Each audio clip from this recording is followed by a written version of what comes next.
kita sekarang berada di momentum yang paling tepat untuk mengkaji satu tema yang memang sangat penting di bulan ini, yaitu Al-Quranul Karim. Di dalam bulan ini Allah Subhanahu wa Ta'ala menurunkan Al-Quranul Karim dan kita bicara tentang Al-Quranul Karim. Sebagai pembuka, saya akan mengutip salah satu firman Allah Subhanahu wa Ta'ala dalam surat Al-Hasyr. A'udzubillahi minasyaitonirrajim.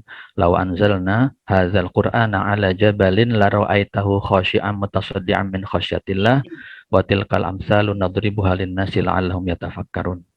Allah Subhanahu wa Ta'ala berfirman, seandainya Allah turunkan Al-Quran ini kepada sebuah gunung yang kokoh, yang begitu besar, yang kuat, maka gunung itu akan hancur terpecah karena takut pada Allah Subhanahu wa Ta'ala.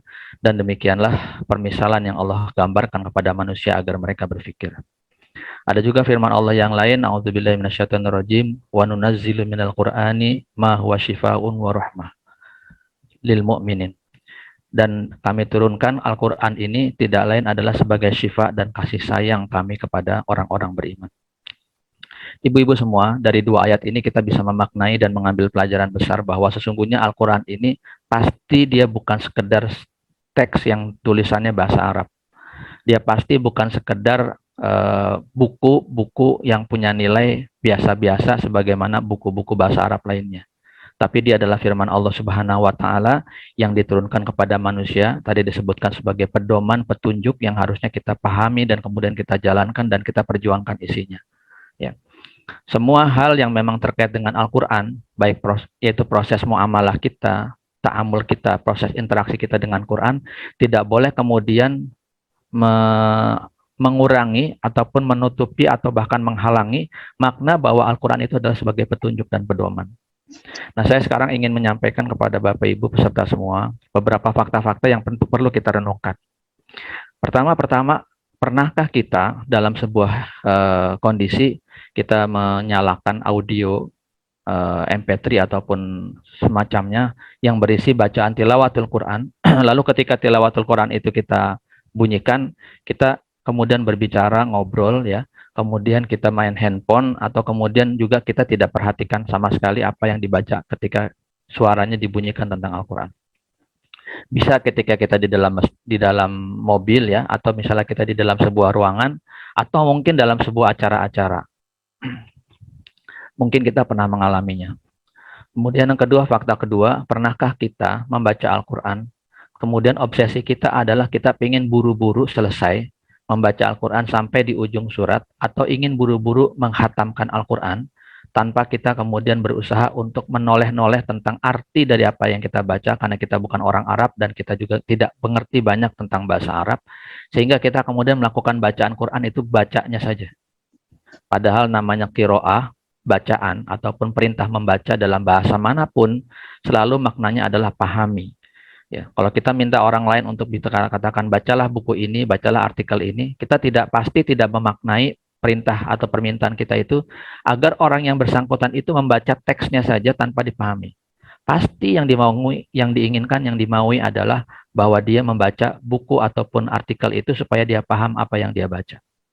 Begitu juga perintah-perintah Allah Subhanahu wa Ta'ala kepada kita, perintah-perintah untuk kita membaca, bertilawatul Quran, sesungguhnya bukan pada aspek membacanya saja, tetapi ujungnya adalah bagaimana kita mengerti dan memahami apa yang kita baca.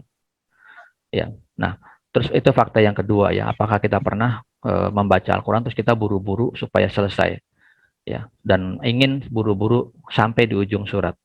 Kemudian yang ketiga, misalnya, pernahkah kita ada di sebuah ruangan, kemudian yang ruangan itu bukan sebagai tempat pengajian, ya, tetapi dia ruangan biasa, tetapi disediakan di situ audionya adalah bacaan tilawatul Quran. Mungkin bagi sebagian orang menganggap bahwa tilawatul Quran ini membuat jiwa kita lebih tenang, ya, mendengarkannya.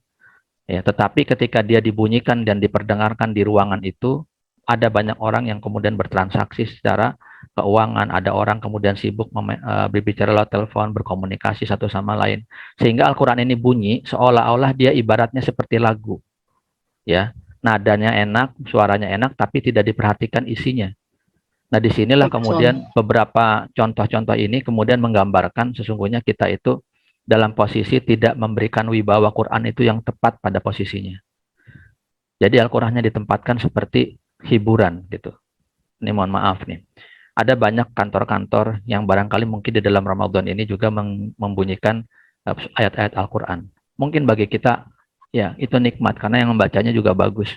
Ya, tetapi sebenarnya secara tidak langsung kita merendahkan posisi Al-Quran dari dia sebagai pedoman, sebagai petunjuk, sebagai acuan kehidupan kita yang harusnya kita benar-benar pahami dalamnya, tapi kita hanya nikmati sebagai sebuah nada yang indah. Ya, jadi itu wibawa Quran menurun. Nah, disinilah kemudian ada kesenjangan. Atau ada juga mungkin kita mengalami sekarang ada banyak pesantren-pesantren tahfidzul Quran, halaqah-halaqah penghafalan Quran di mana-mana, dan tadi juga disebutkan, alhamdulillah kita bersyukuri fenomena itu luar biasa di masyarakat Indonesia ini, ya. Tapi kita sebagai orang tua, ya, kemudian ingin anak kita ataupun cucu kita ini menghafal Quran. Sayangnya, ya, yang kita ada dalam mindset kita, dalam pikiran kita itu hanya terbatas pada anak menghafal Quran, gitu ya. Ketika anak kita menghafal Al-Quran, dia tamat Al-Quran 1 juz, 2 juz, 3 juz, bahkan lebih banyak dari itu, kita merasa bahwa itu adalah sebuah prestasi yang luar biasa, sebuah keinginan yang memang sangat bagus, dan itu sudah sampai di situ aja. Ya. Sehingga ketika diperlombakan kemudian dia juara, itu menjadi satu kebanggaan dari kita yang boleh jadi ya, sebenarnya jangan sampai terjadi keinginan kita hanya sebatas itu. Karena apa? Anak yang menghafal Quran itu ternyata belum juga memahami isinya. Dia belum juga memahami apa isi Al-Quranul Karim itu. Yang kemudian harusnya menjadi petunjuk dan pedoman bagi kita semua. Tentu saja menghafal Al-Quran bagus sekali. Apa orang yang menghafal Quran itu sudah sangat luar biasa karena akan mewarnai hatinya untuk bisa lebih baik hubungannya dengan Allah Subhanahu wa taala. Sama juga dengan membaca Al-Quran. Membaca Al-Quran itu sudah bagus, bahkan mendapatkan pahala ya satu huruf itu 10, di mana kita membaca Bismillahirrahmanirrahim aja ada 19 huruf, kita mendapatkan 190 pahala. Dan apalagi di bulan Ramadan seperti ini, lipatan pahala itu Allah yang Maha tahu. Sehingga membaca Al-Quran dalam bentuk minimalisnya, manfaatnya adalah pahala. Tetapi yang dikehendaki Al-Quran itu bukan sekedar pahala, bukan sekedar keberkahan, tapi harus kita lihat bahwa ada satu target tujuan lebih dari sekedar dibaca, yaitu adalah kita menjadikan dia sebagai pedoman dan petunjuk.